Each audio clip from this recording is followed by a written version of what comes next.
Hello guys and welcome back into a new brand video. Into this tutorial, I'm going to show you how to mute your original audio of any clip on Instagram Edits app. So make sure to watch the video to the end and follow these simple steps.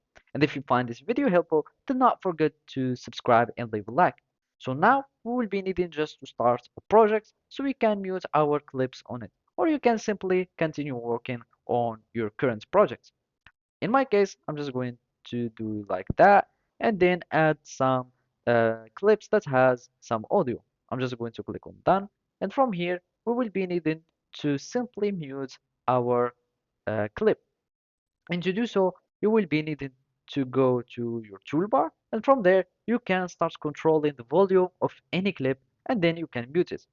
Already, you can see that there are some icons that with as shortcuts, and from here you can either start adding a voiceover, and basically that will reduce the noise of an audio, and of course it will be of this video or this clip, or you can simply click on the volume controller, and from here it will mute it automatically.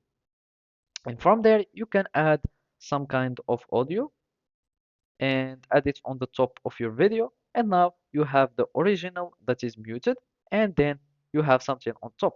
Otherwise, you can simply click on the video itself, and from there you can go to the volume element or the volume settings. From here you can find this volume, and then you can simply make it a 0, and even if it wasn't muted, you will see that it is already 0. That means you have now two options on how you can uh, mute your clips on Instagram edits. And at the end, you will be needing just to add the audio that you would like, either by adding audio from there, or you can make some voiceover or whatever. So that's it. Thank you for watching and see you next time.